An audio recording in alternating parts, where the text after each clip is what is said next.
the big question becomes, why does it matter? So now, by now you have understood, hopefully, there's a really interesting dramatic change happening. You have a bunch of models to make sense of this change, but why does it actually matter? And I tell you why it matters. It matters because there's a big picture here to look at. And the big picture is, Albert Einstein once said that we shall require a substantially new manner of thinking if mankind is to survive. Survive is the really important piece here. So you take something like our big blue planet. In 2050, there will be 9 billion people on this planet. This is data from the United Nations. Today, food is a distribution problem. There's enough food on this planet to feed everyone, it's just in the wrong places. And don't get me wrong, that's a super hard problem to tackle. If we want to feed 9 billion people, we need to increase our agricultural output by 2% every year. We're currently growing at 1%, half the rate. In 2050, we will not have physically enough food on this planet if we want to feed everyone on this planet, if we're not changing something. You take something like employment. Anyone from Europe here? Okay. Anyone from Spain here? Or Southern Europe, generally? Italy? Okay. So you will know this. Employment. Employment is a massive problem. So the World Bank came out with a report saying that in the next 15 years, we need to create 600 million new jobs globally to sustain our current employment rate. You go to Italy, Spain particularly, youth unemployment rate is in Spain is like north of 50%. Italy is like in some regions isn't much better, right? It's a real problem. Here's the thing, technology will accelerate this, at least in the short term. I fundamentally believe we need to redesign our society to be okay with this, to live in a world where like 30% unemployment is okay. You take global warming. Global warming is an interesting problem. It's like people misunderstand this often because what they see with global warming is they look at the changing weather patterns, and they're terrible, don't get me wrong. Like, you know, like more tsunamis and more hurricanes, etc. The real problem is this. Sea levels rise by 2 meters by the end of this century. If that happens, all of Bangladesh is flooded. All of New York City is flooded. What this results in is mass displacement, people moving. If you want to get a taste of how that looks like, you go to Europe, where you've got the Syrian refugee crisis. There's 1 million people currently on the road in Europe, moving from Syria into mainland Europe. Manhattan itself, which is flooded by 2 meters, by the way, has 8 million people living on it. Bangladesh is hundreds of millions of people. You take something like poverty. You can't buy a cup of coffee for less than $2.50 a day, which is less than half of this planet's population has in total capital every day as an access. You take something like sanitation. There's 2.5 billion people living on this planet who don't have access to proper sanitation, making diarrhea the #1 cause of death in the world.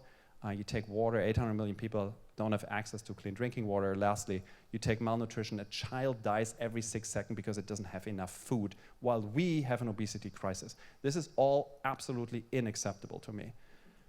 What I believe is we have to think and act big. Here's the thing. I don't want to leave you on a downer. And I'm probably the most optimistic person on the planet, and I show you why. I want to introduce you to a friend. This is Nithya.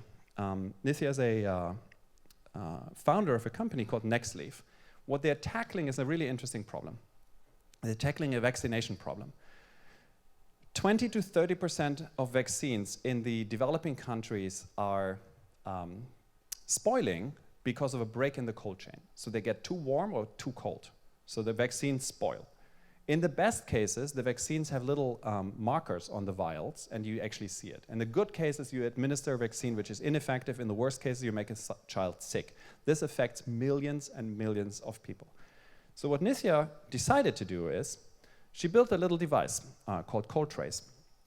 What's in this little box is nothing else but a cheap Chinese manufactured cell phone, a little piece of hardware they designed, which cost them about 25 cents. The phone is about $25.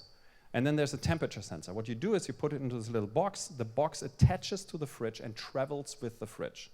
Now, this is a connected device, so it does 2 things. The first is it sends a text message to the nurse in the field, telling the nurse in the field if the vaccines inside of that fridge are good or not. Secondly, because it's connected, it sends the data up to the cloud. Now you can see where these breaks happened, because they typically happen at the same places. And then you can create countermeasures. I'm incredibly proud and happy to say that Nithya is now in 7 countries. By the end of the year, she will be in pretty much every fridge in India. She's currently deploying 25,000 of those devices in India. In every single country where she is, the problem has gone away. It doesn't exist anymore, it's gone. Now here's the reason why I'm telling you this. Every single one of you can build this. This is not magic. This is not something like which is really hard to build. Like every single one of you can build this device, and if you can't build this device, you know someone who can build this device. This is the reason why I'm so optimistic about the future, because I see people like yourself, and I know that we can fix every single problem which is standing in our way. And technology, it's not the hail-all solution, but technology is a vector for us to solve those problems. So here's your third takeaway. Ask yourself, by the way, this is a good takeaway for business as well. Ask yourself, what does it take to make the problem go away? Even in a business. If you solve a problem for a customer and you're making that problem go away, it doesn't exist anymore, you're golden.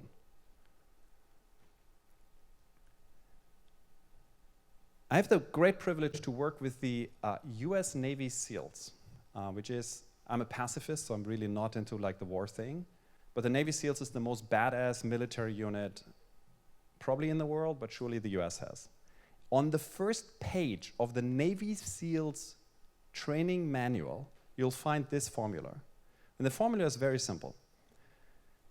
Your rate of growth, your personal rate of growth, and as an entrepreneur, as a human being, but surely as an entrepreneur, why do you exist? What do you want to do? You want to grow, right? That's the only reason. It's the reason why you're here. You want to grow. This is the most important thing for you. So, your personal rate of growth is the magnitude of the challenge multiplied by the intensity of the attack.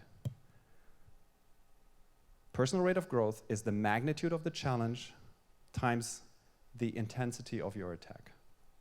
Now, if you believe that, and if you want to grow, why wouldn't you take the biggest, hardest, most gnarly problem in the world and attack it as hard as you possibly can? Because that's the way you grow. And why else do you want to exist as a human being if you're not growing? George Bernard Shaw once said that the reasonable man adopts himself to the world, the unreasonable one persists in adopting the world to himself.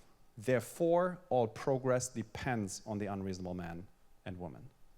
So you have to be unreasonable in this world.